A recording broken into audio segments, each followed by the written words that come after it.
Can I start, Susie? Okay, everyone, have a seat. We have a lot to go over today. So today is our last class for this session, and then I'll see you again in July. And so we're going to finish up good and evil today. Finish up meaning I'm going to present you with a number of ideas. The end result is going to be there's going to be no answer. And you have to be okay with there's no answer. I'm going to provide you with at least two options to think about, but there is no answer. I don't know. There is no answer in our tradition. I'll tell you what I think, but what I think is a sort of more minority position among people. Okay, so let's start this way. We spoke last week.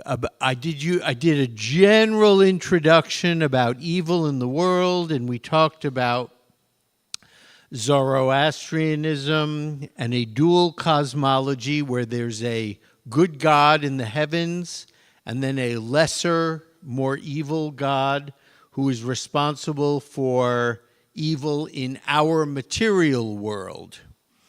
And that was taken up later in history by the Christian Gnostics, Marcion, Manichaeism, the Cathars. We spoke about this last week. Rejected by mainstream Christianity, but the problem of evil in the world is such a huge problem that it's like the biggest problem for any religion to confront. And once again, if you have a God or even a lesser God who is evil and who does evil things, then it's really easy for us to understand why do good things happen to bad people? Because God is evil sometimes. That's just how it is. And we say, oh, okay, I get it. God's evil. So bad things happen sometimes. All right. But if you are part of a tradition that only believes in one God who does everything, then it's a problem. Then it's a big problem. Okay, so let's start out. Regarding God and regarding evil, I would venture to say all of us in this room have at least three assumptions that we make about God. The first assumption that we make about God is that God is benevolent. God is a good God. We believe God has our best interests in mind and that God is a good God. Okay, we're going to talk about that. The second assumption that we make is that God is all-powerful. God can do anything God wants to do whenever God wants to do it. I mean, she created the world in 6 days and rested on the seventh. So pretty much God can do everything, right? There isn't anything that God can't do. And in God's days, he's still resting. Interesting. Okay. And then the third assumption that we make is that evil is a real thing. Now, I want to go down and pop off number 3 real quickly.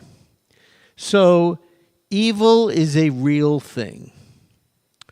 Maimonides makes a very elegant philosophical argument that evil really isn't a thing. It is simply the absence of good. If you don't have good, where you don't have good, it's evil. And therefore, it's not really a thing. It's just the absence of good. And again, Maimonides, who was probably the most brilliant medieval Jewish theologian and philosopher, I should say, advances this argument. And he does it very, very, what's the word? Elegantly and very sophisticatedly in his writings. The problem with it is that none of us in here believes that. Absolutely not. And the way that my doctoral professor used to talk about this is, tell a mother who's lost her child there's no evil. End of discussion.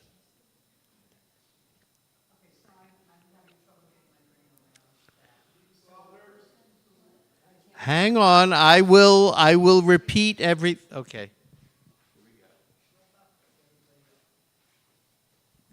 Okay, so I'm having trouble understanding that. Does that mean that a person who is about to do an evil thing or is in the act of doing an evil thing is like choosing not to or has no goodness in them? It confuses me.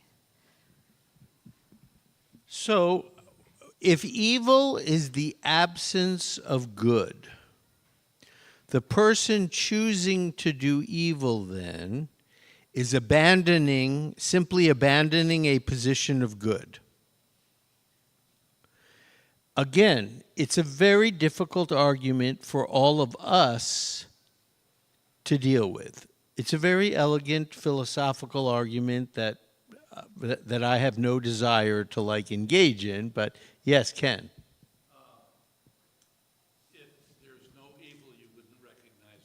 If there is no evil, you wouldn't recognize good. Now, that is a very, very well-known position. Without its opposite, you would not be able to know what the other thing is. Without black, we don't know white, or without colors.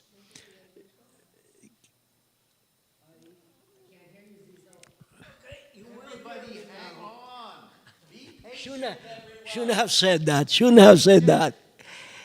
I do not agree that evil is simply the absence of good. You can have an absence of good without being evil. Okay? Evil is a distinct, I'll say quality, but it's not a quality, of course, but it's a distinct entity, as well as good being a distinct entity, and they're both 180 degrees apart. Okay, very nice, Cecil. But I want to get on past number 3 already. I'm just going to say that Maimonides makes this argument. It is a difficult argument for any of us to buy into. So let's go up to the top now and talk about God is benevolent. Okay, I would say that most, many, all, some of us believe that God is a good God. In general, God is a good God. He wants us to have a good life, or she wants us to have a good life, that God wants us to be happy, that God wants us to be prosperous in our lives on the earth. And our tradition says that that is the case. If we look at Numbers 14 or Psalm 145, I'm going to look at Psalm 145 right now and read it to you. You know these words very well from the high holidays. I will extol you, my God and King, and bless your name forever and ever. Every day I will bless you and praise your name. Great is the Lord and much acclaimed. His greatness cannot be fathomed. One generation shall laud your works to another and declare your mighty acts.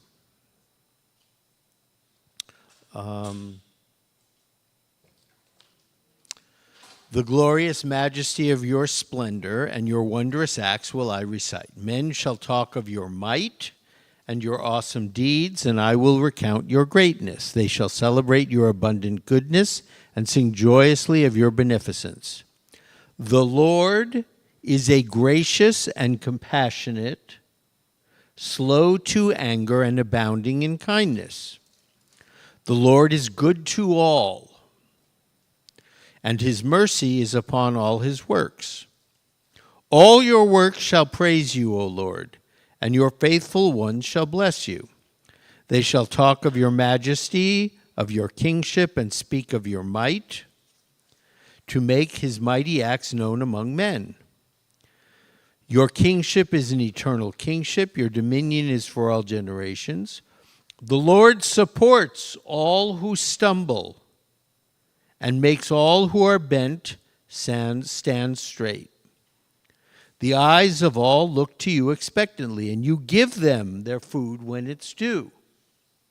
You give it open-handedly, feeding every creature to its heart's content. The Lord is beneficent. The Lord is benevolent, beneficent in all his ways, and faithful in all his works. The Lord is near to all who call him, and to all who call him with sincerity. He fulfills the wishes of those who fear him. He hears their cry and delivers them. The Lord watches over all who love him, but all the wicked he will destroy. My mouth shall utter the praise of the Lord, and all the creatures shall bless his holy name forever and ever. Okay. So you know these words. When you attend high holiday services, you hear Adonai, Adonai, El Rachum V'Chanun, Erech Apayim V'Rav Chesed V'Emet, Notzer Chesed Lalafim, Notzer Avon Lafesha V'Chata V'Nakeh. You hear this all a million times during the high holidays. And on the Shalosh Regalim as well. Very nice. I just figured most people that we know would be attending high holidays more than that. Anyway, you're right. Joette is correct on the Shalosh Regalim as well. Joette's very smart. She was married to a very smart rabbi for for a long time. So she learned a lot from him, yes. Okay, we all learn a lot from our teachers. And, okay, so our tradition tells us that God is benevolent, that God is a good God. And that verse, the Lord is gracious and compassionate, appears first in the book of Numbers. And then it's taken up again in Psalm 145. Now, we need to compare that to other verses. And I want to look first at Lamentations. I have the exact verse on my phone. The verse, Lamentations 3 says, "Is it not from the mouth of the Most High that good and evil are created?" So, Lamentation tells us absolutely unequivocally God creates evil in the world. Then we have this verse from Isaiah 45. I form light and create darkness. I make well-being and create woe. That's just a nice way of saying I do good, and I create evil.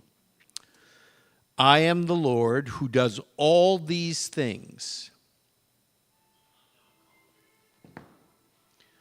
And so, Isaiah reaffirms for us, God does it all. God makes good in the world, and God makes evil in the world. And so one question that will immediately rise for all of us is, well, Rabbi, I thought you just said God was benevolent. God was a good God. If God is a good God, how come he creates evil in the world? And you can all tell me, well, it's not God who creates evil, it's human beings who create, blah, blah, blah. We're going to get to that. No. God creates evil. And he says it. I just read you. Isaiah. He's speaking through Isaiah. That's okay. He's speaking through Isaiah. And in Lamentations, assuming that it was written by Jeremiah, he's speaking through Jeremiah. And we do, in fact, give Jeremiah and Isaiah the authority to speak for God. Absolutely we do. Now, there's one thing to understand about this quotation from Isaiah. This is Isaiah 45. That's important to us because Isaiah, the book, it's a very large set of writings from Isaiah, is generally by scholars broken into three. First Isaiah, second Isaiah, and third Isaiah. First Isaiah was writing before the Babylonian exile, and he's probably the real Isaiah. Second Isaiah, or what I have up here, Deutero-Isaiah, which means to Isaiah, was writing during the Babylonian exile. And then third Isaiah, Trito-Isaiah, was writing after the Babylonian exile. So we have really three different sets of writings from Isaiah that take place at three different times in history. Before the Babylonian exile, during the Babylonian exile, and after the Babylonian exile. Okay, so this is written by Deutero-Isaiah, writing during the Babylonian exile. So the Israelites are in Babylonia right now. They're in captivity, waiting to be able to come home to Judah. They don't know if they ever will go back to Judah because Cyrus hasn't defeated the Babylonians yet. So they're sitting in Babylonia waiting to know what's next. Remember that Babylonia at that time was a really nice place compared to Judah. Judah was sand and mosquitoes and hot. Babylonia, on the other hand, had the Tigris and Euphrates rivers. It was very fertile. It had the Hanging Gardens of Babylon, one of the seven wonders of the ancient world. It was cosmopolitan. It was a good place. So, as we well know, when Cyrus defeats the Babylonians, and he says, okay, Jews, you can go home now. Israelites, go home now. Some Israelites went back. The remnants of like the government and the remnants of the monarchies. Zerubbabel went back. He wasn't allowed to take the throne, but he could go back and be a governor. But a whole lot of them stayed, right? A whole lot of them stayed. They're like, should we go back? Nah, it's much nicer here. Look, I got my girls are in ballet class. The boys have little league. We're not going back. We're not going back. And so they stayed in Babylonia, which is why we had such a large Jewish population in Babylonia and then Iraq. When Iraq becomes Iraq. You know, when Israel becomes Israel in 1948, we had a huge population exchange. The Jews in Muslim Arab countries were kicked out, and Iraq had a huge Jewish population. And the Arab Muslim population in Israel either left on their own, many did leave on their own, but there were also a lot who were kicked out. That's just a fact. They were kicked out, and that's just how it is. War is hell, stuff happens, and they were kicked out.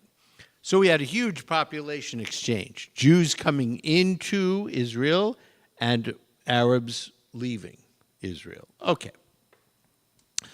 Once the Jews go back to Judah, then they rebuild the second temple, and we're up and running again. Judaism is up and running again. While we were in exile, though, what do you think the objective of the prophet during exile was. Isaiah, writing before the exile, says, you guys better get it together and stop your or you're going to be punished big time. You better cut this out.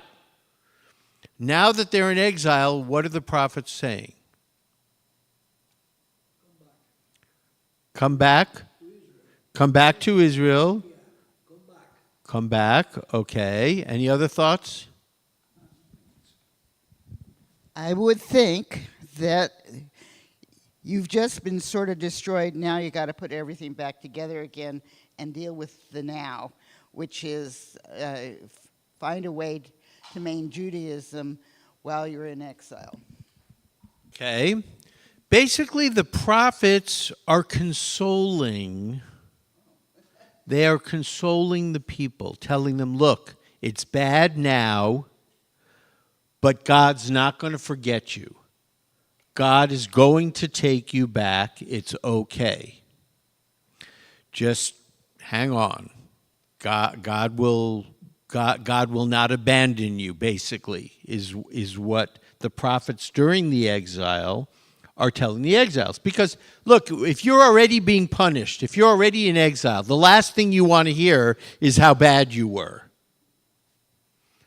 What you want to hear is, look, there's a way to get out of the punishment, right? You want to know that there's hope. So the prophets were giving them hope. During the Babylonian exile, Ezekiel nullifies God's law, or God nullifies his law through Ezekiel, that the children are punished for the sins of their parents. That gets nullified during the Babylonian exile. Why? Because the Babylonian exiles were thinking, what did we do that was so wrong? We're being punished, you mean, for what our ancestors did? That's not fair. That's not okay. And Ezekiel steps in during the Babylonian exile and says, no, that's not how it works anymore. That God has changed that now. You're only punished for your sins. So if you're in Babylonian exile, you're thinking, okay, good. That's at least one thing I have going in my favor. And then you have you have Isaiah basically trying to comfort the people. And so could we see Isaiah's statement as a polemic, meaning an argument against Zoroastrianism? They're living in Babylonia. The main religion of Babylonia is Zoroastrianism. Zoroastrianism says there's a good God up there and an evil God here. They are in competition. The evil God is responsible for everything that happens on the earth. Well, that's not very reassuring. In one way it is. I mean, look, okay, the good God didn't do this to us. The evil God did this to us. But then if the evil God keeps wanting to do this to us, we're SOL. Good. Okay. So what does our tradition say? Our tradition says, look, there's not two gods. There's only one God. And that God does everything. That God, yes, he creates good, and yes, he creates evil. But that God is also very compassionate. That God will forgive. That God will allow us to go home. That God will take us back. That God will not forsake us. That God is still our God, and he still loves us. He's just mad at us right now. But he will forgive us, and he will take us back. Joette. So on the high holidays,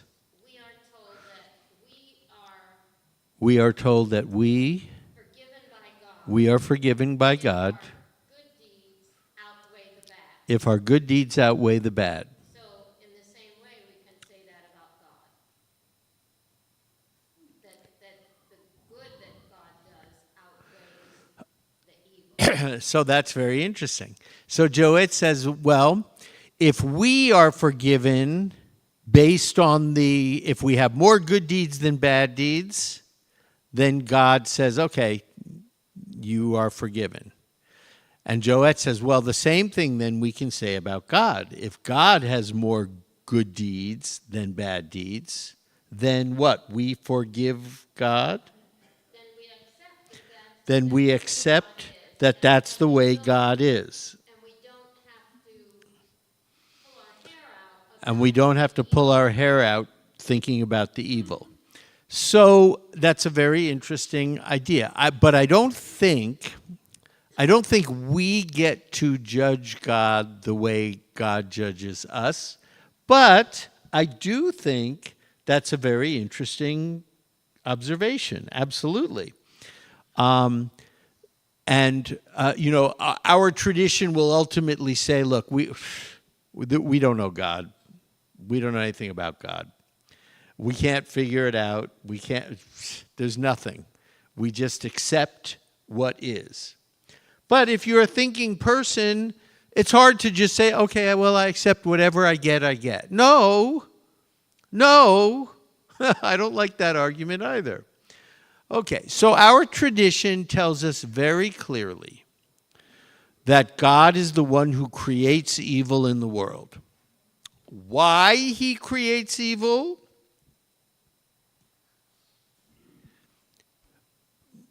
To know good. You can't know good unless you know what bad is. Okay, that's one idea. The other idea is that if there's only one God, then that one God has to be responsible for everything. There is no other choice except you believe that there's a good God and a bad God. And that's unacceptable because Shema Yisrael Adonai Eloheinu Adonai Echad, God is one. There isn't another God. So there is no other option. God does everything. Which is why, you may not know this, our tradition tells us we bless things and we bless God for good things in our lives, but we are also supposed to bless for the not so good things in our lives. Because if we didn't, we would be acknowledging the possibility that there's some other entity that is responsible for the bad things. Yes, Joette. The first thing that we are expected to say when someone passes away. The first thing we're expected to say when someone passes away is, Baruch Dayan Hamed. Blessed are you, God, who is the true judge. Only you know, God, what's going on here. So we accept whatever you have decreed here. Now, so we have God with the good and the evil, and blessing God for good and evil. It's hard for us to get our heads around, blessing God for evil. Blessing God for the things that we don't think God should do. But if we didn't, then we would have to acknowledge that God is not responsible for everything in the world. And how did our ancestors look at that? Well, normative Judaism said absolutely God is responsible for everything. Period. How did non-normative Second Temple Judaism try to deal with this? Demons. Angels and demons. Who was responsible for evil in the world? Satan, Samael, the demons that the exiles brought back from Babylonia and from Zoroastrianism. Before the rabbis take over in 70 CE, there's a big gap. Malachi dies, or whoever is writing as Malachi, prophecy dies sometime during the Greek period, 300s, and then 300 BCE to 70 CE, 370 years. There is nobody who is bringing God's guidance to the people. Who is telling the people what God wants. The prophets were doing that. That was their role, to mediate God's will to the people. But there's no more prophets. Where did they go? There are a number of different explanations for the end of prophecy, and many people have tried to explain why did prophecy die. Some of the ideas from the rabbis was that, prophecy can only exist during times that are more peaceful. When you have despair, then prophecy begins to decline. But Malachi is the last one we recognize as a prophet. And then we have a long time. And so some Jewish communities during the Second Temple period looked to the angels and demons to mediate God's will to the people. When bad things happened, it was the angels and the demons. When children died, it was Lilith. We talked about that, right? The demon Lilith is the one who caused the death of children. So people put amulets on their children and tried to ward off the evil spirits, the demons. All right, so we have this assumption that God is benevolent, and the problem with it is that if God is benevolent, if God is so good, how come we got evil in the world? He should never have created it in the first place. Okay, let's go to assumption number 2. God is omnipotent. God can do anything that God wants to do whenever God wants to do it. All right, I think we all kind of believe that. God is really, really powerful. God can do whatever God wants to do. Let's look at Jeremiah. Then the word of God, in other words, God speaking to Jeremiah, came to Jeremiah. Behold, I am God, the God of all flesh. Is anything too wondrous for me? Is there anything I can't do? Ah, my sovereign God, you made heaven and earth with your great might and outstretched arm. Nothing is too wondrous for you. Okay, so Jeremiah tells us very clearly, God can do anything God wants to do whenever he wants to do it. Or God speaking through Jeremiah tells all of us, look, I'm God. I can do everything. There isn't anything I can't do. All right. Well, the problem with that argument is, God, if you are so powerful and there's nothing you can't do, how come you don't get rid of evil? How come you can't get rid of evil? How come you don't? Or you can't? Right? So when terrible, terrible things happened to the Jewish people, the Crusades, the Holocaust, obviously, the destructions of the temple. So we have 2 options to think about. God doesn't stop it, or God can't stop it. So let's take the first answer. God doesn't stop it. What does that imply about God? He's not mean. He's not all-powerful. He chooses not to interfere. He chooses not to interfere. That doesn't sound like a very good God to me.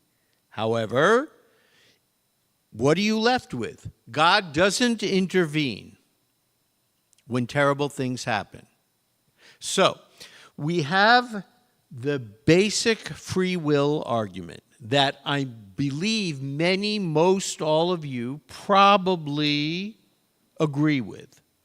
And that is, it isn't that God does evil, it's that human beings do evil to other human beings. God gave human beings free will. He let us make our own decisions. And so if that's the case, he really can't. He shouldn't. He doesn't want to step in and fix our mistakes, because then we won't learn from them, just like you teach your children. You give them free will. Okay, you can drive the car tonight, but make sure it's full of gas. And then your child calls you at 3 in the morning, Dad, Mom, I ran out of gas. Well, sorry. Sorry. And so that argument says that God gives human beings the ability to do terrible things to other human beings. And if that is the case, God won't step in to rescue us, because he gave us the ability to do terrible things.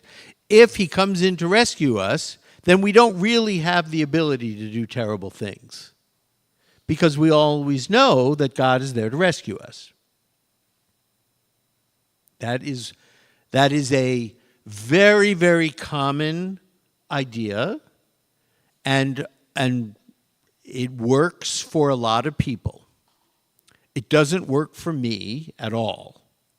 It doesn't work for me at all because if God chooses to not step in and save us from the most heinous of all things, because we have free will, then what do I need this God for? What can God do for me? Apparently nothing. Because he steps back, she steps back. When these horrible things happen, and says, sorry, I gave you free will, I can't get involved.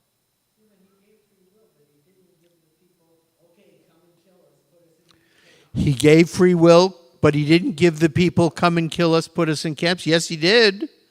That's part of the free will. We could do anything we want.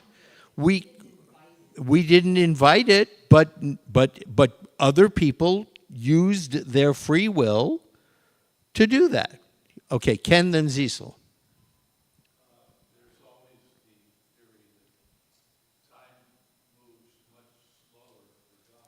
There is always a theory that time moves much slower for God, sure, and that events in history, which are cataclysmic for us, could be just a little blip in historical time for God. One more question, Cecil.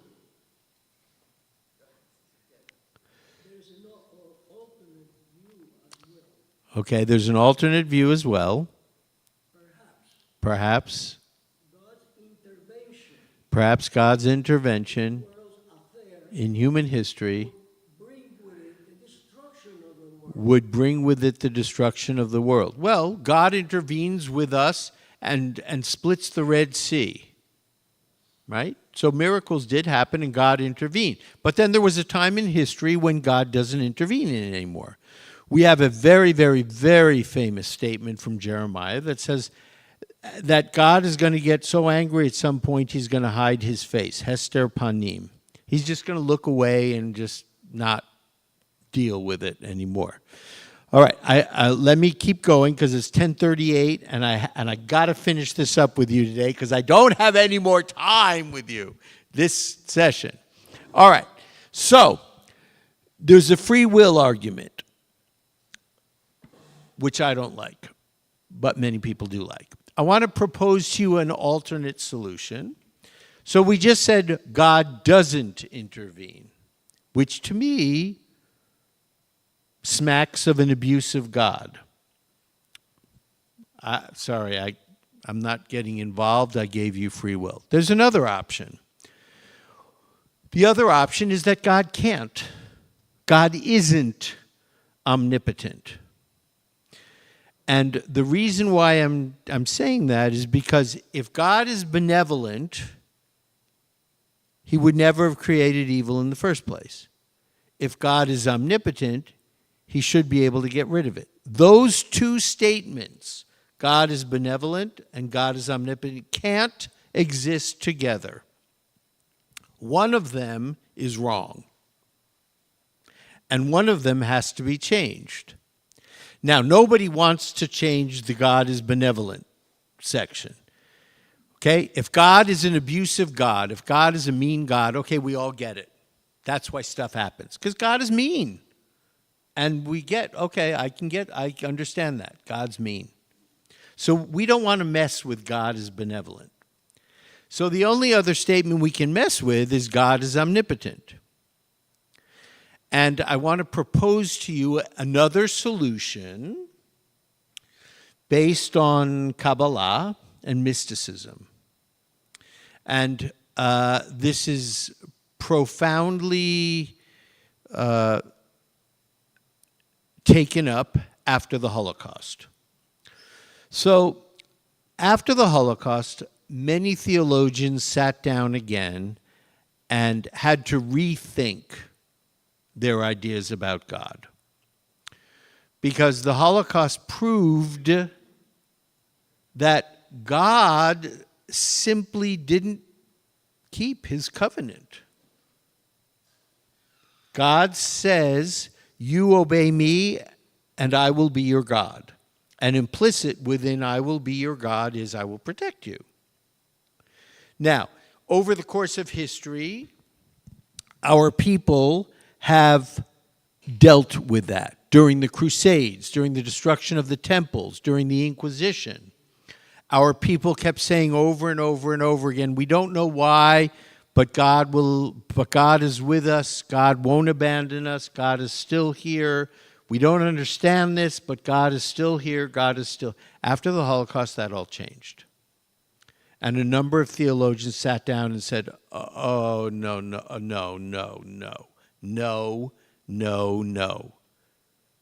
Things have changed now. God did not live up to his part of the covenant. We weren't doing anything wrong.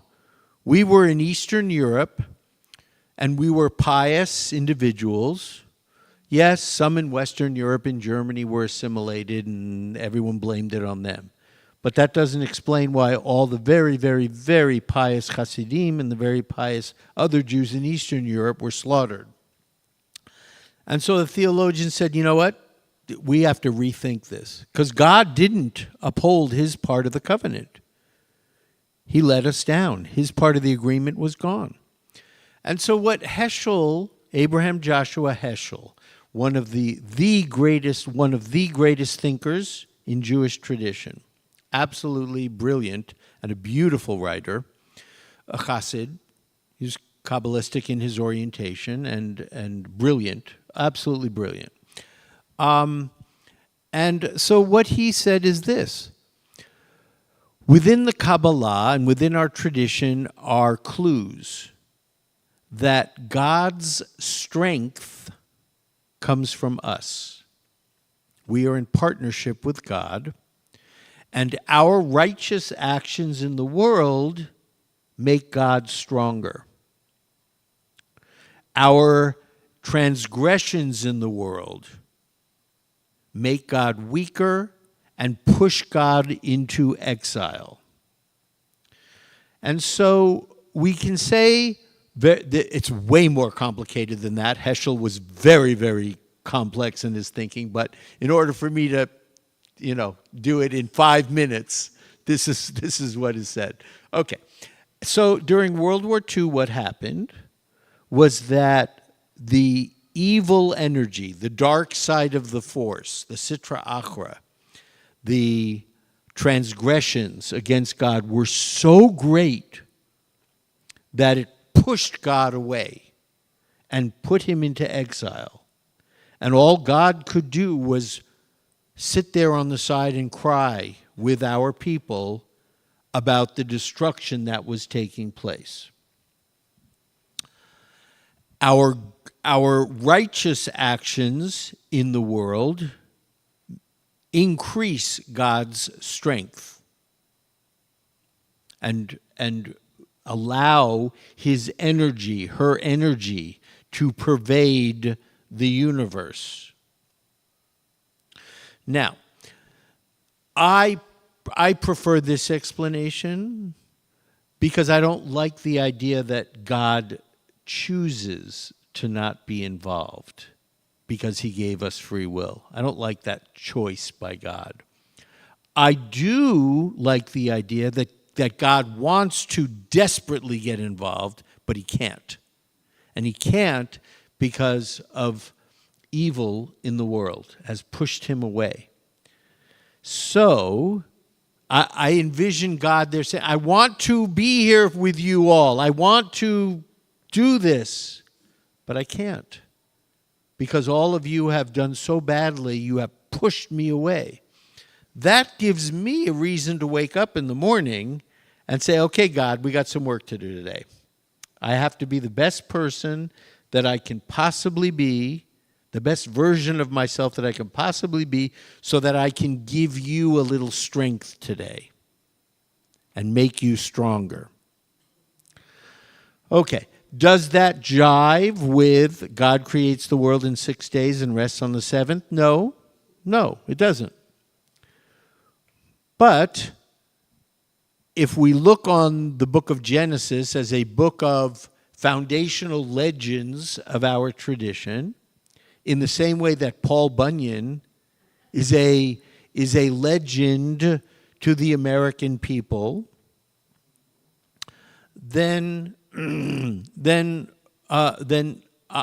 for me, I can understand that God calls out to us every day and says, I need you to go out today and be good people.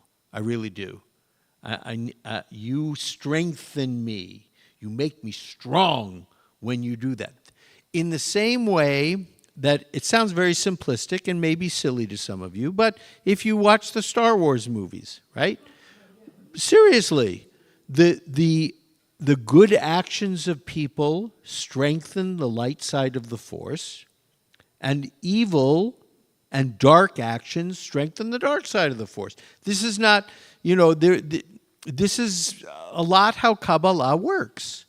The Sitra Achra, the other side, the dark side, is a real thing in Kabbalah.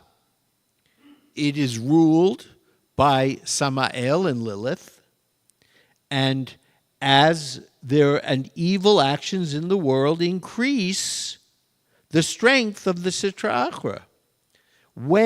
And Kabbalah says very specifically, when the Sitra Achra becomes very, very strong, it kidnaps the Shekhinah.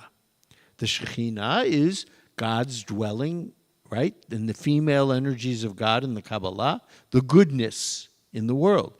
When the Sitra Achra becomes very, very strong, it kidnaps the Shekhinah.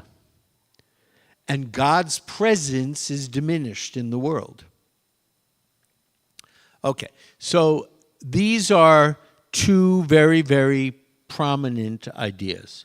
The first one, that evil in the world is not God's doing, it's human beings doing to other human beings, is by far the most prevalent mode of thought for people. And if it works for you as a way to explain evil in the world, okay, good. There's nothing wrong with it. Except I don't like it. Because that's God's choosing versus God's inability.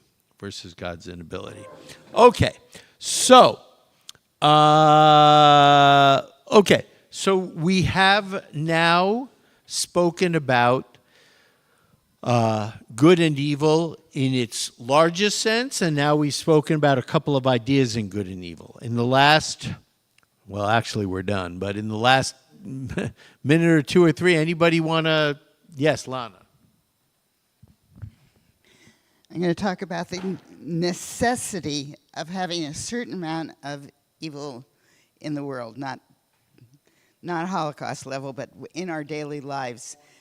And why? I'll explain. We would be bored to death.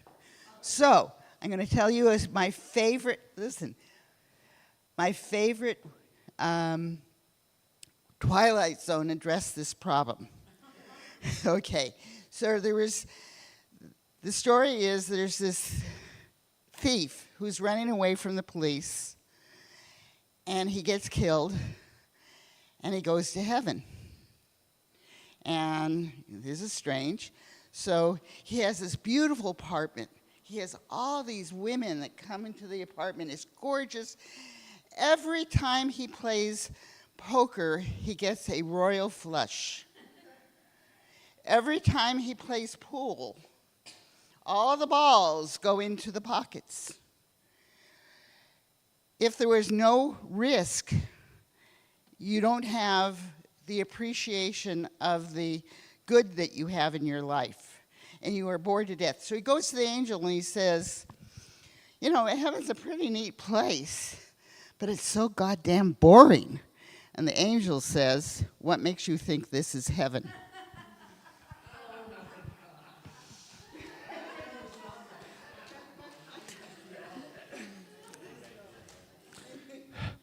Okay, everyone. So I wish you all a beautiful month of June. I will see you in July, and we'll do some studying in July. So have a beautiful month of June, and I'll see you in a month. I'm going to take the tablecloth and I'm going to put it around me because I am freezing. You think it'll be all right? Can you unloosen that? I'm ice cold. All right, I would publicly like to thank Rabbi Mark for a wonderful year, and we are looking forward to seeing him again in July. And thank you for coming, and we'll see you in July. And a big thank you.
I just loved it. I've always remembered that. I don't remember all the other ones, but that.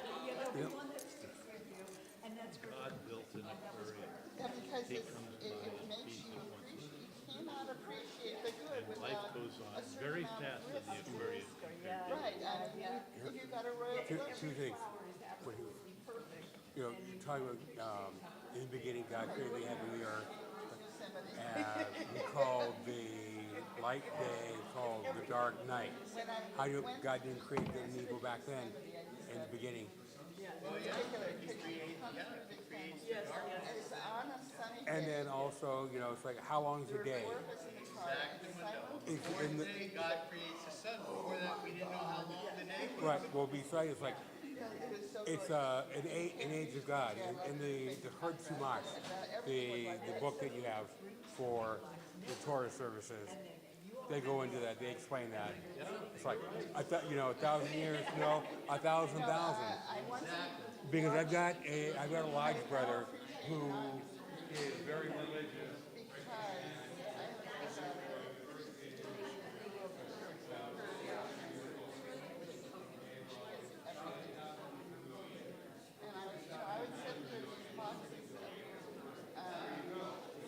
all kinds of good things that you gave me a whole box of all kinds of goodies. I'm going, I can give me one, I'll be happy. And I love to this day opening up any present. I watched her. This was the most boring thing in the world. And I said to myself, God, I'm so lucky to not have it. Because I appreciate it. So the absence of if everything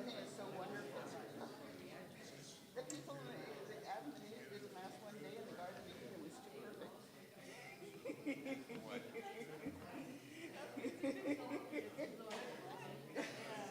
have to have a certain level. I'm not talking about Holocaust level, but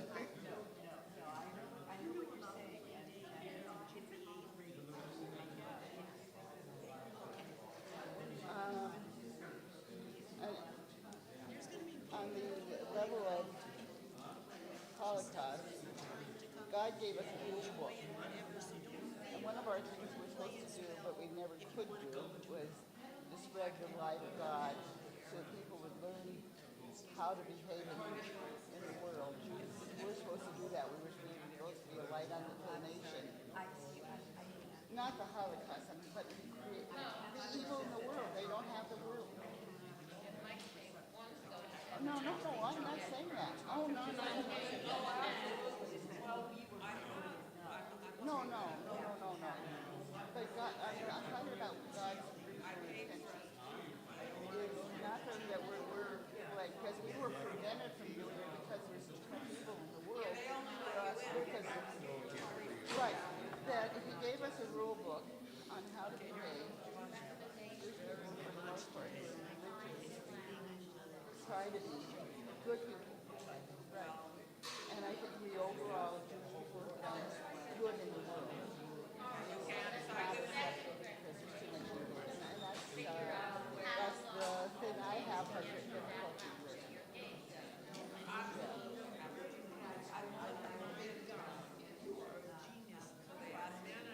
That was the plan, but it didn't work. He had a bunch of plans. It didn't work.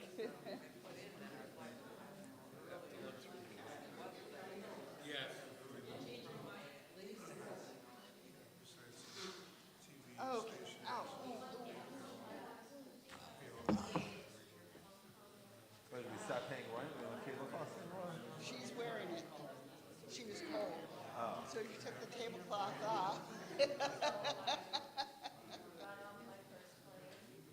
Hello, Ray. How are you? Oh, wait. Sorry about the table. No, enjoy. You can wear it, please. Sure. I'm okay. How are you? Probably not my color. Well, I want to show you a picture. I'll share it with you. Do you want part? No, I'm fine. I don't mind being a little cold. I'm sorry, Gloria, we were in a meeting together. I think the picture to show you. Yeah, just last week. We were at some meeting or something together. We were kibitzing, so I took a picture and showed you. Yeah, of course.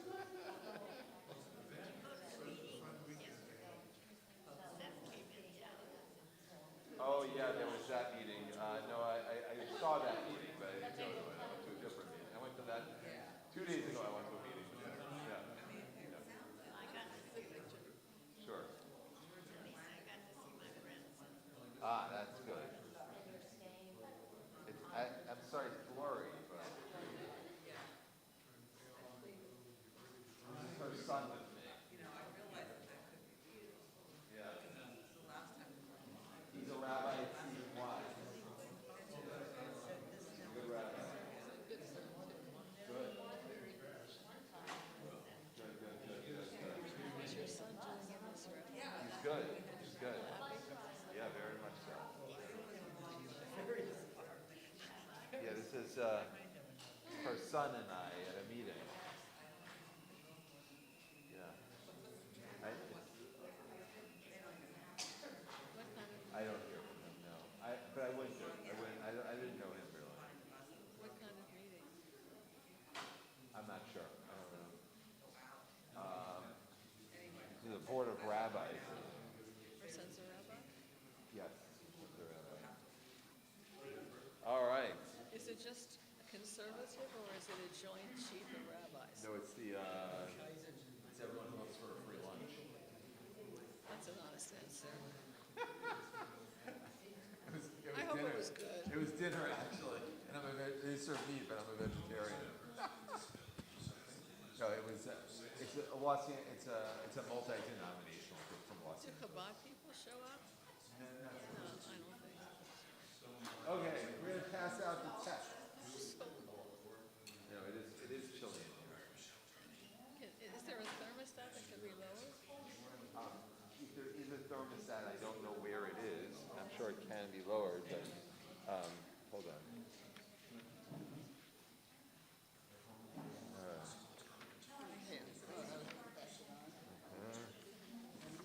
There's some more.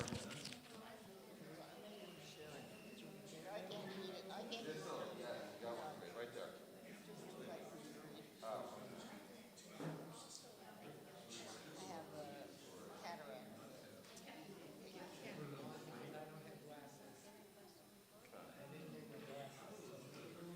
Hi, how are you? Good afternoon. Good morning. Hi. We have the same problem.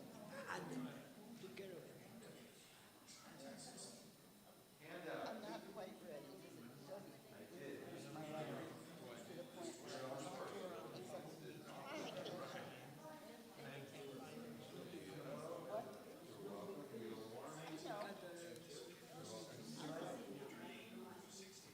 but it's just not interfering. I don't have the motivation to follow it because in 97% of the time, I'm not dealing with an issue with it.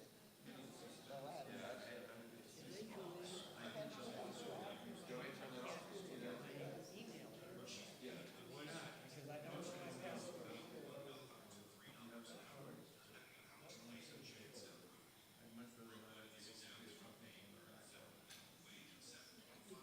God, that's disgusting. The doctor has never said that before. I just know that I need more light. I need a bit more light. And some things that are printed, like you might have on the side of the back, or gold on a red background. I can't make it out. It's just, but for the most part, if I get a light on it, I can. Sure. But I can't read it. Does anyone else need? Yeah. Well, not on the. Okay, we're putting on the heat. Yeah. But 97%. Does everyone have one? It doesn't affect me whatsoever. Yes? Okay. So, I need a certain amount of time.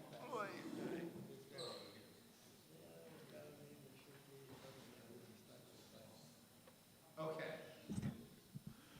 So, good afternoon, everybody.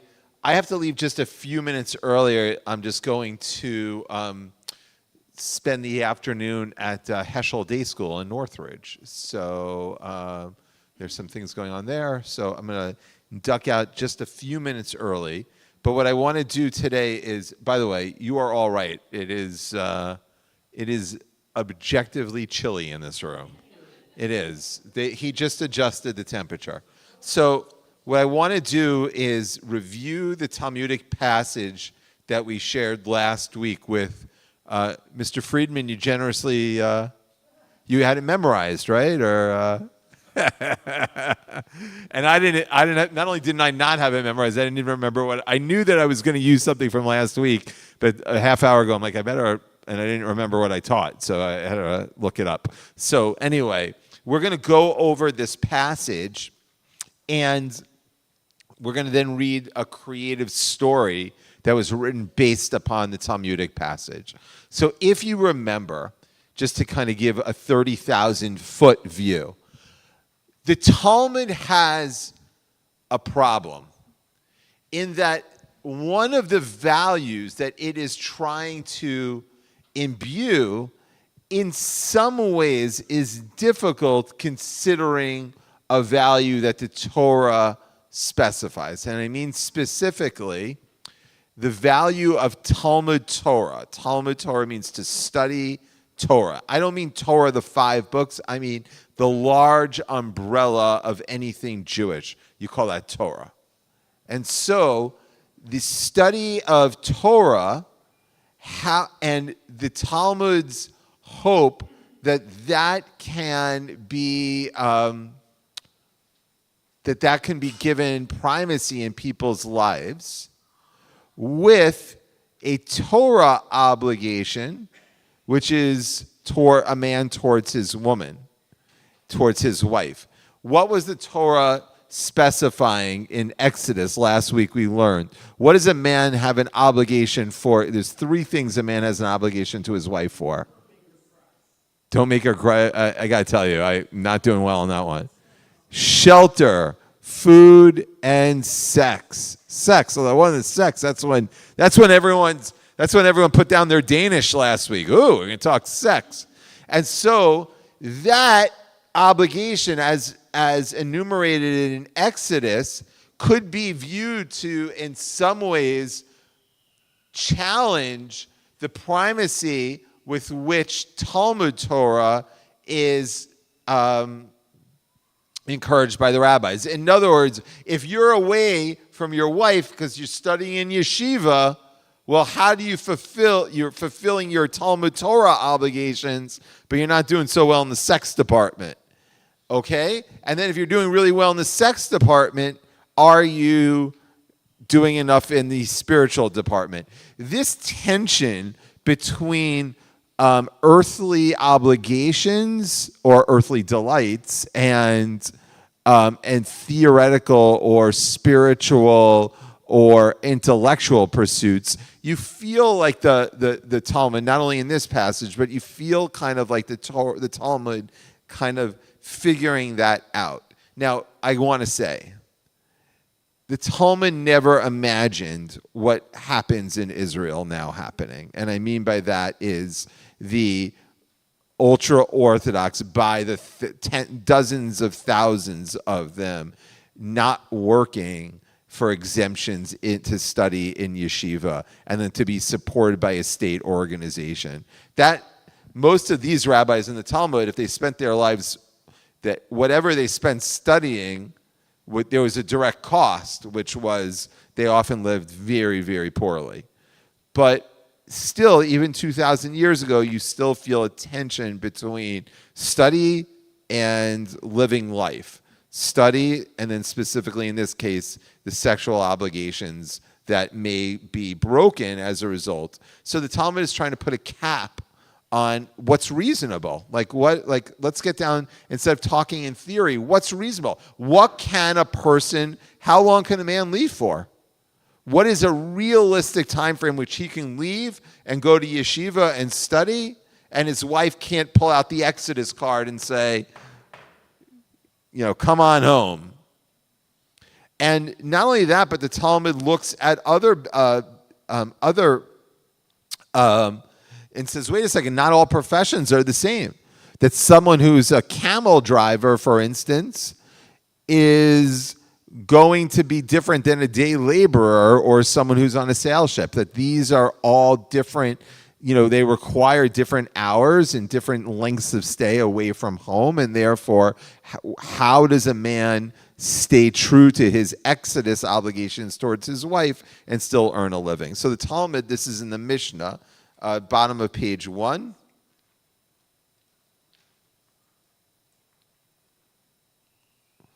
Apropos the husband's, I'm in the last paragraph, obligation to his wife regarding marital relation. Students may leave their homes and travel in order to learn Torah without their wife's permission for up to 30 days. Okay, 30 days. And laborers may leave their home without their wife's permission for up to 1 week.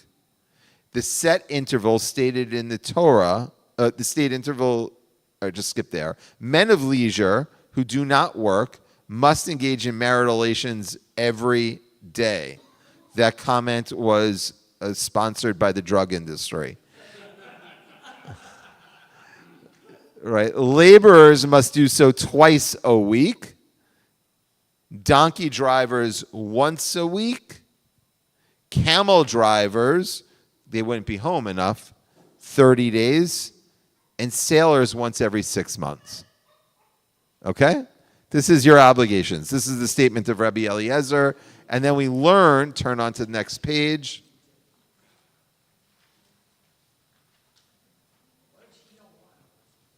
Well, then the question asks, this is without permission. Then the question is, on the next page, if he has permission from her.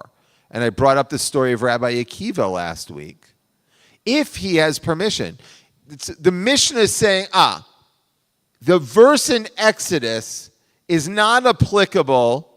A woman has a right to sexual favor But she can't ask a sailor to be home every, come home for a long lunch break on a Tuesday afternoon. Like, that's not happening. There has to be a reality towards the occupation. And for study, I think it was 2 weeks. So then the question is, how long, because the study is something that's important, how long could a student go away if his wife says she has permission? So, 30 days. Yeah, sorry, you're right. That's without permission. Now it says, the Gemara asks, if they went with permission, how long can they go? As long as they want. Kama diva'e, as long as they want. In other words, as long as there's agreement with the husband and wife. And this is what was happening in Rabbi Akiva's situation. He'd leave for 12 years at a time. Exactly. Like, that's good for the Talmud, not good for the, anyway. Or maybe bad, I don't know. Okay.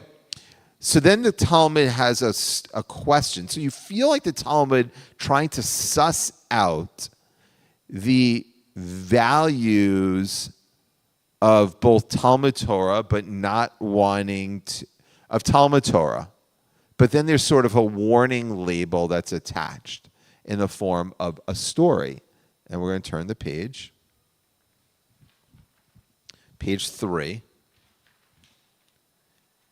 And this is the second paragraph. This is as it is related about Rav Ruchimi, who would commonly study before Rava and Mechuzah. He was accustomed to come back to his home every year on the eve of Yom Kippur. From that arrangement, what do you know about Rav Ruchimi and his wife? She let him go. Which is, we talked about that, it's sort of interesting. On Yom Kippur, the day you're not allowed to do anything, you're at shul. Oh, how romantic. Honey, let's go have a walk after Musaf, but we have to be back for Mincha. And we don't want to forget about the Torah study discussions that we have in the DFC at 2 o'clock. So, I mean, like, But it's a prohibition anyway. that's right. You have time or not. That's right, exactly. Right. So there's a prohibition, but so great. Rav Ruchimi, doesn't seem like Rav Ruchimi is, he comes home once a year on Yom Kippur. That's right. She seems like she's, okay. One day, he was particularly engrossed in the halacha he was studying, and so he remained in the study hall and did not go home. His wife was expecting him that day, and continually said to herself, Hashta ate, now he is coming, now he is coming. But in the end, he did not come. She was distressed by this, and a tear fell from her eye. At that exact moment, Rav Ruchimi was sitting on the roof. The roof collapsed under him, and he died. And the story ends. That'll teach him, yeah. It's a hard lesson to learn, Ernie. Yeah. Even for a Bears fan, that's kind of harsh. Right, that'll teach him. Okay. And we talked a little bit about this. Now, hearing that story again, some of you who weren't here last week, don't worry, we marked you absent and your grade has been adjusted accordingly. But for those of you who were either hearing this for the first time or the second time, any reactions to this text? So on one hand, you have the Talmud saying, exhorting the primacy of Talmud Torah, pushing the limits of even how long a person can be absent from their home in order to study Torah. Hey, if she agrees, as long as it's agreed on, they can go for as long as they want. But then there's a warning label in the form of this story at the end.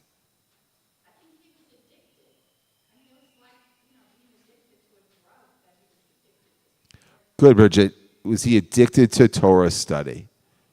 Have we, and look, so maybe it's not Torah study, but what are the other addictions or vices or areas where we neglected relationships?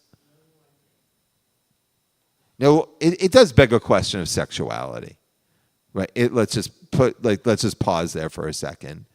That it would not be the guy who doesn't come home but one day a year, on the one day a year that you're never even home, you can't do anything. It does make you wonder, right? Like about who Rav Ruchumi is. But at very least, we could say Rav Ruchimi is someone who has lost himself in an addictive way to Talmud Torah, to the study of Torah. And while we can look at him and be like, "Puh," but we've all neglected relationships in favor of other vices or other areas in our lives. And so we understand humanly how it's possible, even putting his sexuality aside. Other comments? Melinda? Did he come home but just not go inside? What room? No.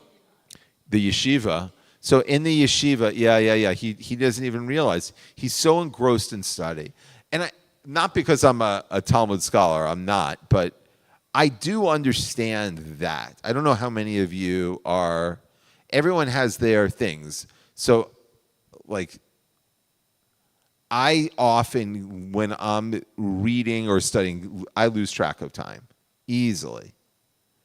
And that's not to say, oh, I'm so fantastic. It's just I can see going down a rabbit hole, and then I don't, and hours have passed, and when you're engrossed in something, you're interested in different people for different things, but you lose track of time. He loses just track of time. And then he goes, and then he's. Maybe he realized that he didn't go home and he goes to the roof. It wouldn't be uncommon for him to go to the roof, like we talked about yesterday. In the ancient Near East, like you remember, like Aladdin, like right there was hanging out on the roof, sleeping on the roof. It was cooler on the roof.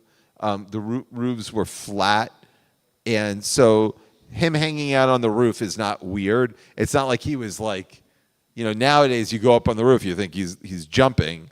This is not that situation. He's on the roof. He ultimately does die on the roof, but it's not, him being on the roof is not out of place. I'd like to say something. My husband, his family had a hotel in Tel Aviv, and all the kibbutz people and Golda Meir, the future leaders of Israel, stayed in that hotel, Noam Chomsky, and they did sleep on the roof when it got hot. That's what I heard about. Oh, really?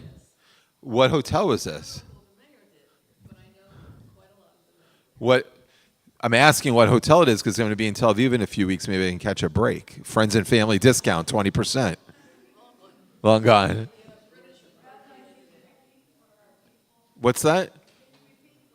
And he said that that people, her late husband of blessed memory, used to own a hotel in Tel Aviv, and that the people used to sleep on the roof. The people, famous dignitaries even, Golda Meir stayed there, others stayed there, but it wouldn't be uncommon for a guest to sleep on the roof. And then I, in a chutzpahdik way, asked her if this, if there's still a discount at the hotel for the rabbi. Oh, the British appropriated that. Oh, great. Add that to the list. Used to go out and get Golda Meir cigarettes, and I was always angry with him for that because I think he contributed to her demise. So her husband used to buy Golda Meir cigarettes. Now there's, it's a little bit more healthy, but Golda is the gelato place of choice in Israel now. Like you go to Golda, that's the good gelato in Tel Aviv. So cigarettes, sugar, probiotic. Okay. Other thoughts about this story? Oh, you're getting up. All right. Okay, well, it's very short, but whatever. Going back to the people who today spend all their time studying, the addiction is the entire community where the women work to support the husband, but it's the husband who has the obligation to support the woman in her clothing and her shelter and food. Yeah, it's sort of a flipped relationship. She goes to work and buys her own stuff that he's obliged to buy for her. All right, Zissel.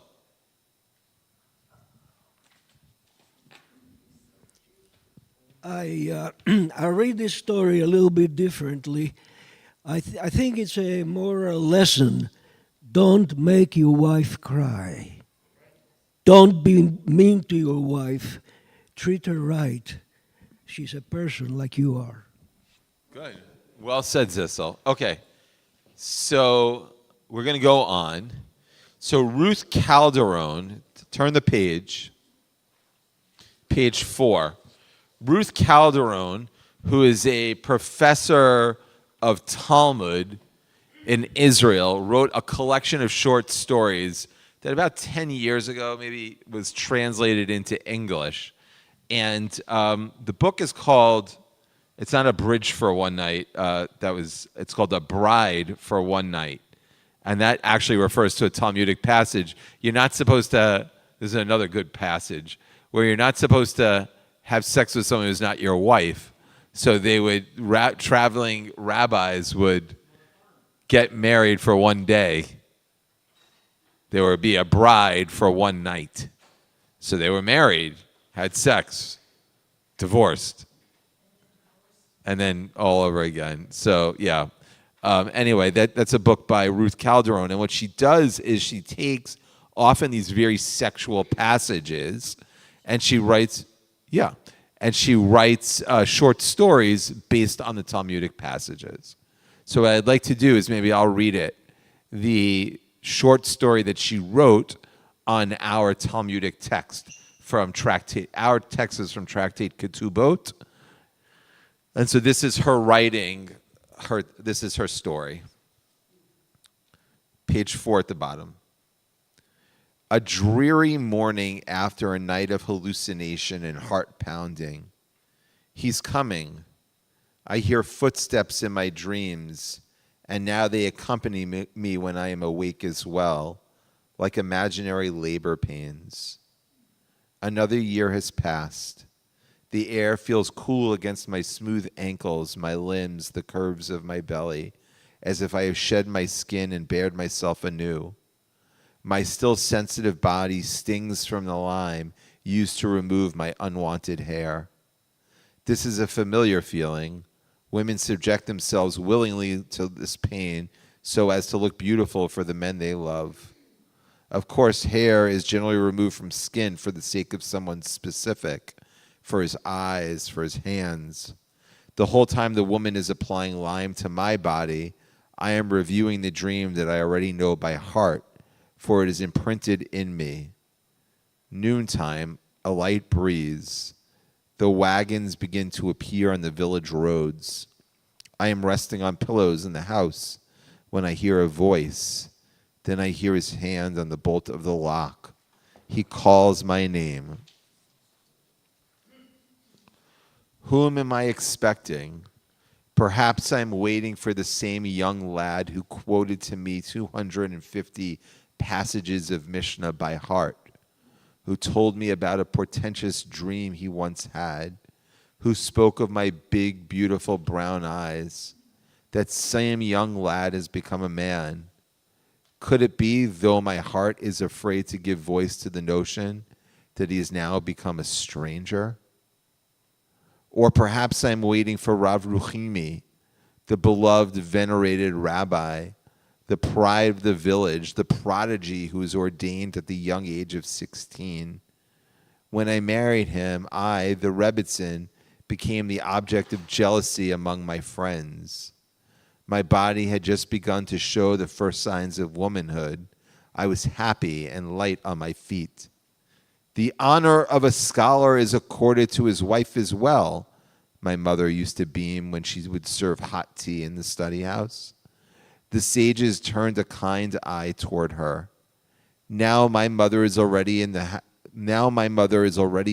study house of heaven. Perhaps they permit women to learn as well.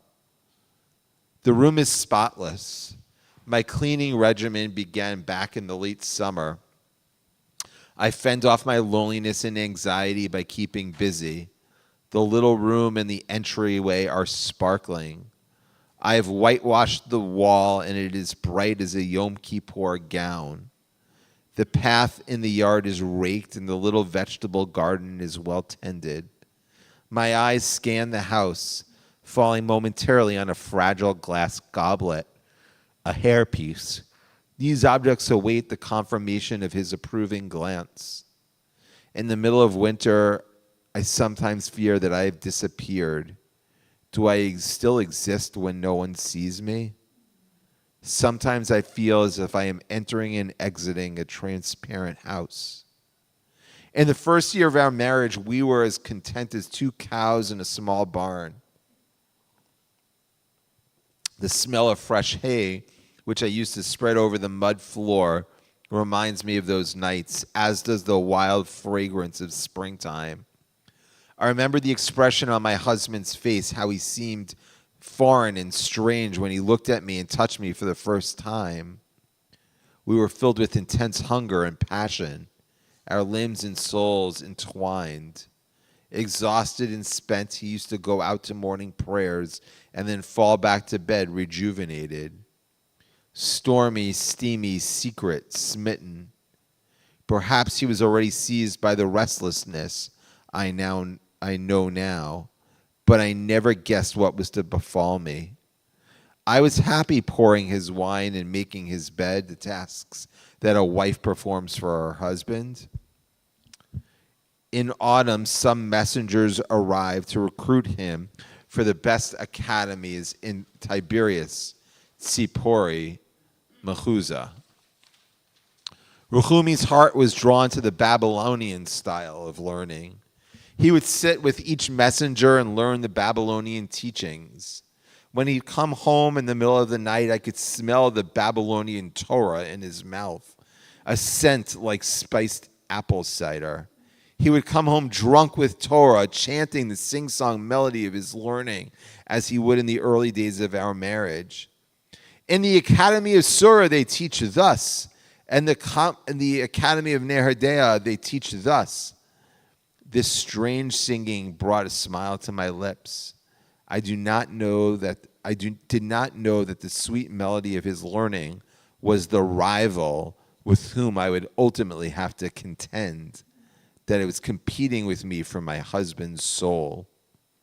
When he asked my permission to be sent to one of the academies abroad, I consented. I didn't know how difficult the distance would be. I didn't realize how endless the nights would seem when I was alone, how deeply my longing would distress me. And so he went, in spite of what the Babylonian sages say. One who vows to be far from his wife without her permission is risking his life. Would I have given my permission if he asked me again? When my husband returned each fall, I would overflow with love with the knowledge of his weakness. Each year it was as if I renewed my consent. His annual visit during the month of Tishrei, when the academies were on break, was the high point of my year. I think of the holidays of sleeping in the sukkah in the yard with pomegranates hanging for decoration, the blue skies dark and a strong man's hand tracing the lineaments of my body. Thin as a gazelle, the woman who applied the lime had said. Still, I was the one who was jealous of my friends when they thickened at the waist and became mothers of happy children. As the years passed, my husband's annual visits grew shorter and shorter. Ruhimi was in high demand as a teacher in Babylonia. His speech became inflected with the spoken words there, and words from here began to elude him. He enjoyed the foods I cooked, but life in our small village had lost its taste for him. He ate little, slept little, and studied well into the night. When he would sit with his friends from the village, his eyes would wander. I could see that he was yearning to go back. In the end, he would come home only on the eve of Yom Kippur. Over the holiday period, they would organize an intensive month of study for the broader community. He had to return. They needed him to teach his classes. Someone hinted that he should not be absent if he wanted a chance at becoming the head of the academy someday. I knew that he was a bit ashamed of me. I was a vestige of his youth and his past. There was no place for me in his present. Gossiping old ladies hinted that perhaps he had another woman in Mechuzah. When I would open his crates of clothing, my hands would tremble, curious and suspicious over the piles of dirty clothes, but I never found anything of note. It's already dawn. Kneading dough is soothing. I time my baking so that the smell of fresh loaves will greet him on his return. When I go to the communal oven to pick out the food I've prepared, I'll be able to see those who are arriving. Many women are waiting for their husbands today. It feels like the eve of a holiday. I force myself to recite the Song of Songs by Solomon. Oh, give me of the kisses of your mouth, for your love is more delightful than wine. These verses serve as a talisman warding off distress and anxious thoughts. My pounding heart continues to set off false alarms. He's coming, he's coming. Sometimes the caravans do not arrive until midday, I remind myself. I try to banish thoughts of plundering highwaymen. Devoutly, I recite another verse from the Song of Songs. Your ointments yield a sweet fragrance. Your name is like the finest oil. Therefore do maidens love you. The house looks ready to pounce on its master. Soon he will see the gate I fixed and he'll smile. The loaves of challah are in the oven. What will come first, the smell or the one for whom that smell is intended? The time has come to bathe with the fragrant oils I have saved for this occasion. I loosen my braids. I don't mind if he arrives while I'm bathing. After nightfall, it is forbidden for a man and woman to be intimate with one another. I plead with the sun to remain in the height of the sky. What will it matter to the Holy One, blessed be he, if there is just a bit more light? Outside, I hear the noise of wagons. The caravan is arriving. My pulse races. I dry my body with a sheet. A pleasant scent will linger in the tub when he bathes. My clothes have been ready for several days. My white dress is washed, and his holiday garments are waiting on the chair. My hair is wet and plaited under my head covering, but I will go out to greet him nonetheless. Come, my beloved, I recite, addressing my words to him. My footsteps beat toward the place where the wagons have stopped. I chant in a whisper, he's coming, like a nursery rhyme or a magical incantation. If I can reach the great oak without taking another breath, if I can walk with eyes shut tight and not fall, I make these vows directly, alternately to God and to my mother. If only he will come, please let him come. Beside the well, young children are awaiting their fathers. You are not the only one waiting, I rebuke myself. My eyes dart back and forth. Here are the Babylonians. Their wagons are unloaded. I run toward them. They lower their eyes when I arrive. Where are you, Rechumi? I wail. Enough of that, an old man reproaches me. He was absorbed in his studies and asked us to leave without him. Maybe he'll come with the later caravan. The area around the well is already empty again. The afternoon wagons have not yet arrived. I sit down on the ground in my holiday robe and wait. Rav Ruchimi is learning with his teacher in Mechuzah. His crate is packed for a 2-week trip. He had planned to leave early this year to delight the little wife. According to the sages, she is his home, but it is already hard for him to remember her face. He remembers her body, though. He had wanted to buy her perfume sold by the matron who used to peddle her wares at their academy. But the early autumn was a busy time. Rav Ruchimi taught the older students with the legal teaching that came from the academy in Pumbedita.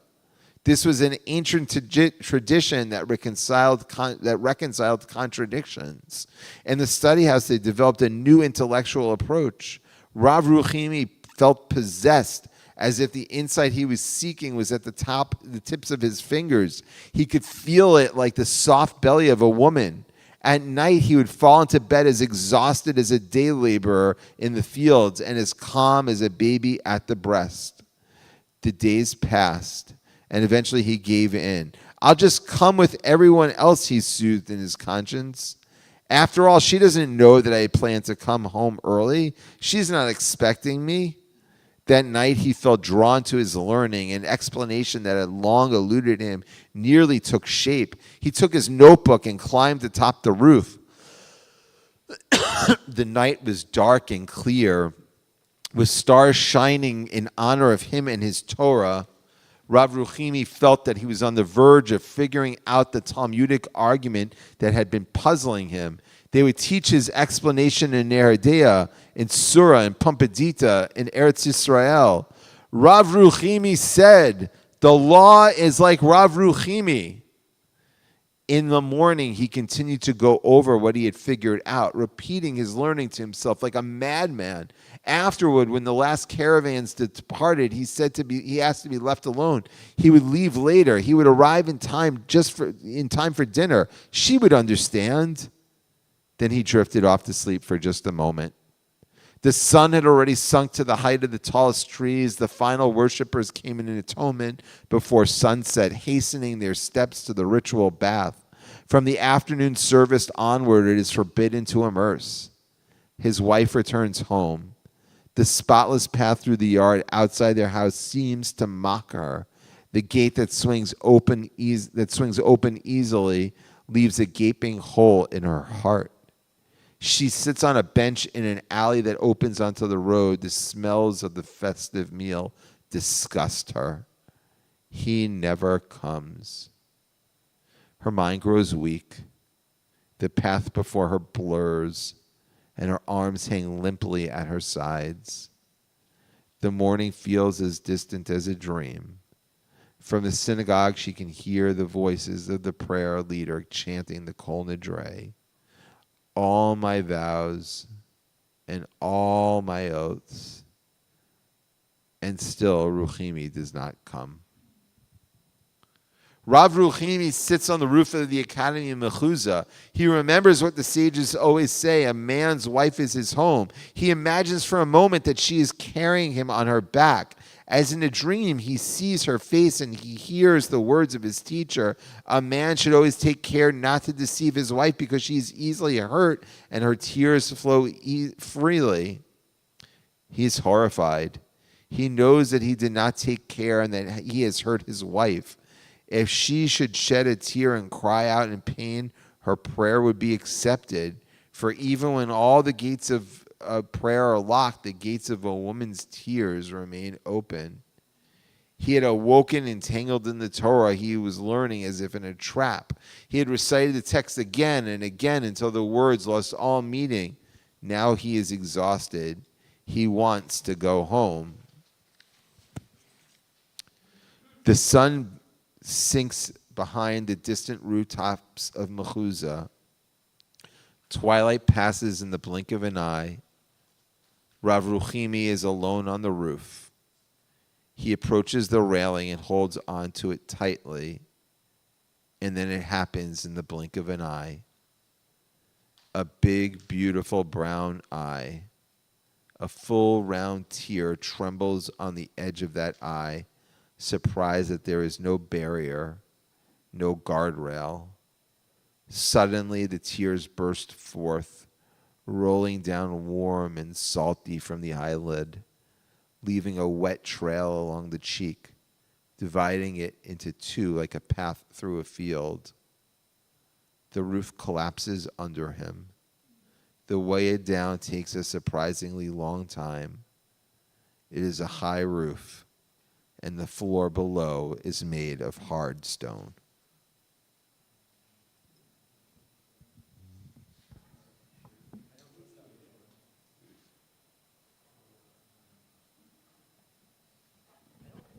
So let's just sit with it for a second.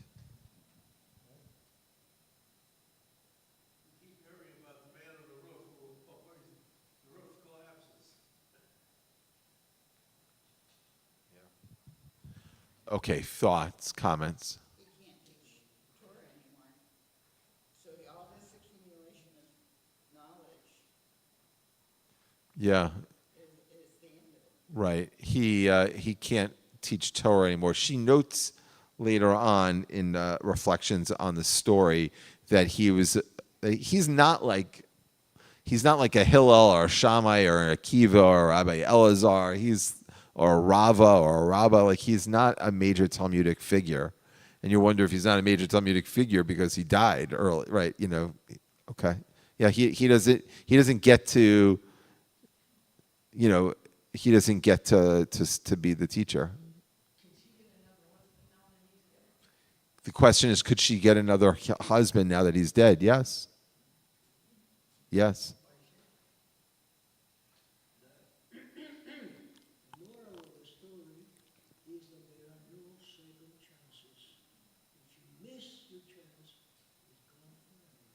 So Zissel says the moral of the story is that there are no second chances. If you miss, you lose your opportunity forever.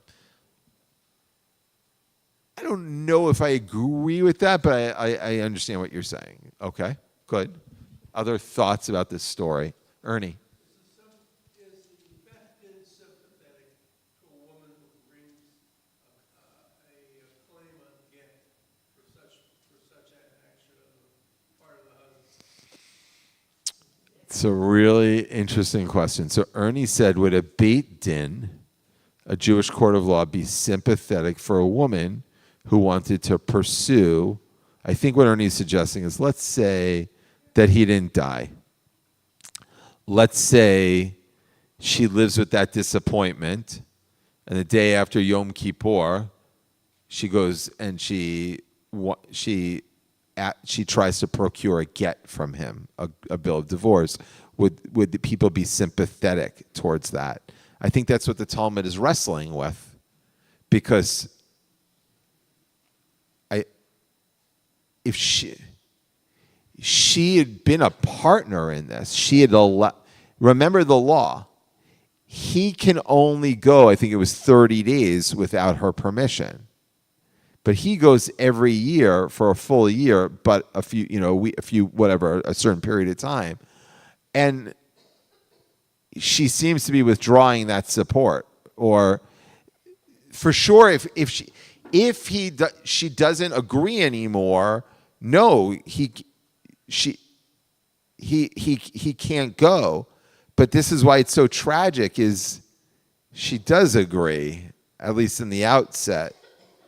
And, I think we talked about this last time, that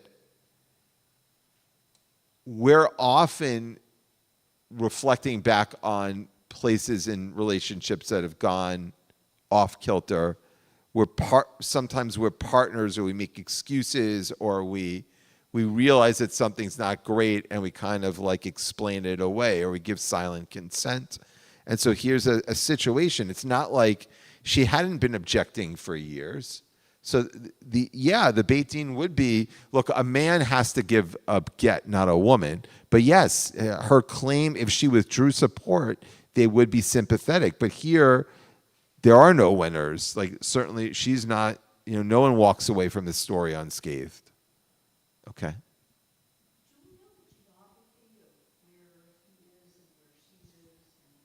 Yeah, she seems to be in Eretz Yisrael, and he seems to be in Babylonia.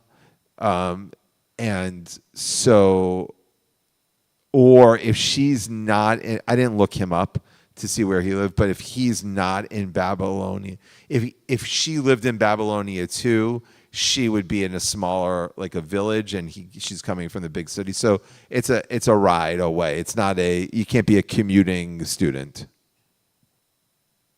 Yeah, Joette. So there was a section in the story which mentioned that she was teased that her husband had a lover at the academy. So my question comes up, why couldn't she live with him at the academy, where at least he would come home at night? Maybe not Yeah. mentally ready to have relations with her every night, but at least they would be in close proximity. So,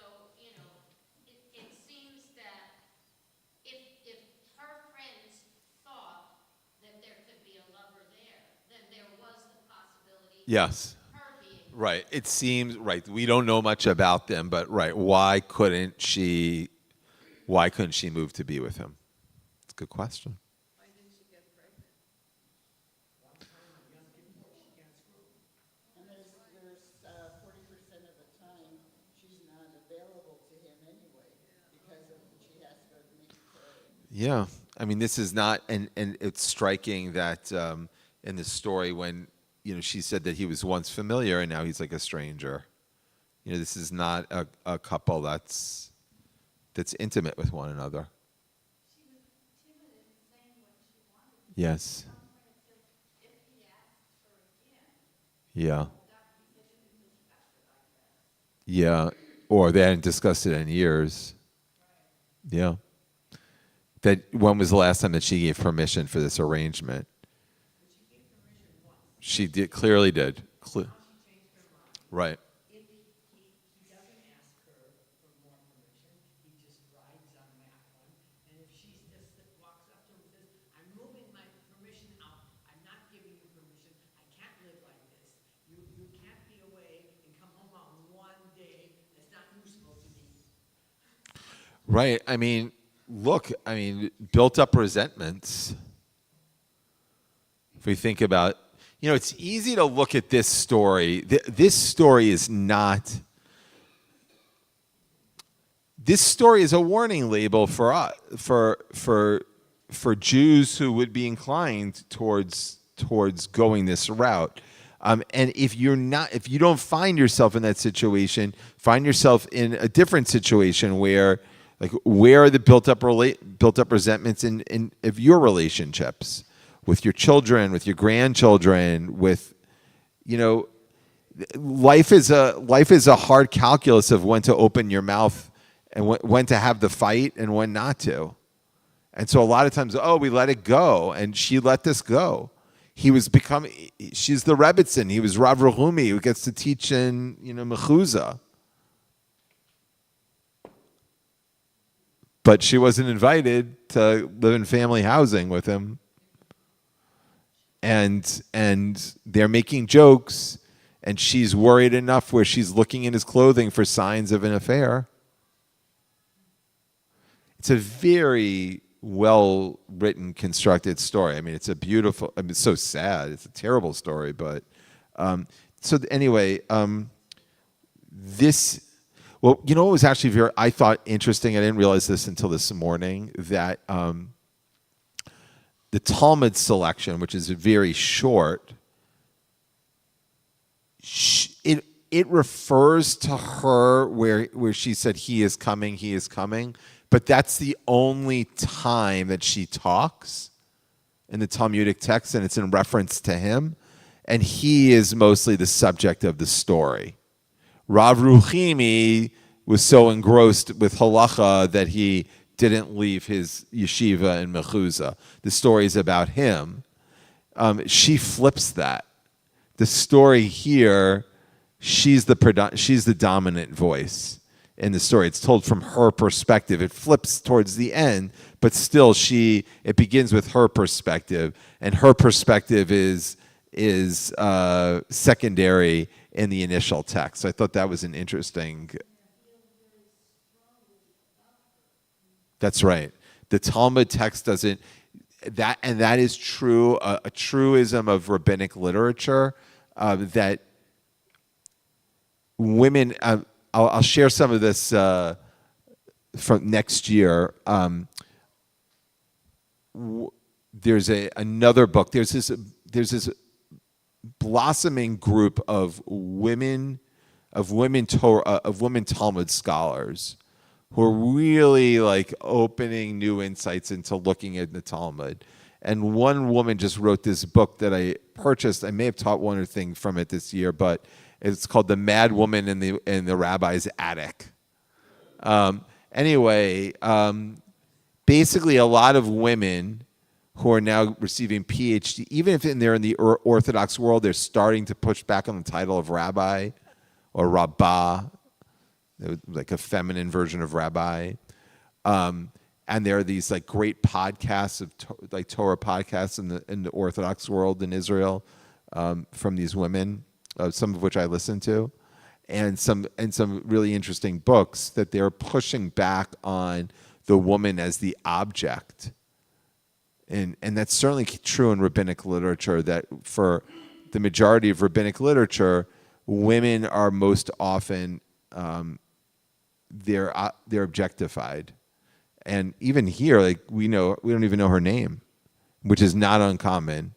There's there's a handful of women who are named by name in the Talmud, some of whom are named dismissively, or there's the prostitute who's mentioned, but women aren't mentioned all that often with a lot of kavod. Somebody's daughter or somebody's wife. Right, someone's daughter or someone's wife. Right.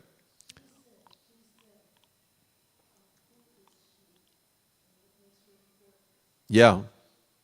Yeah. Who is she? What makes her important? We don't know. Even in this story, I think that Ruth Calderon was intentional not to give her a name here, because that's an important preservation.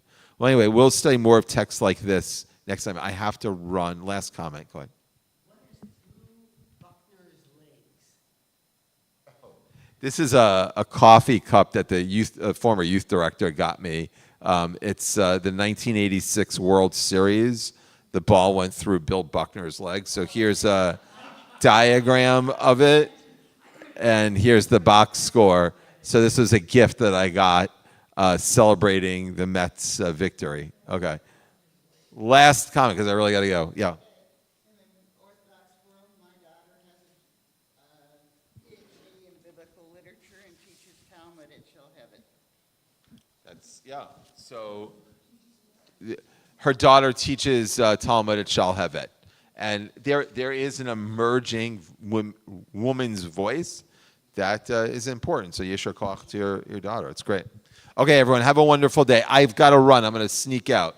Wait, an announcement for our host. Thank you, Rabbi, for a wonderful semester, and we look forward to next year.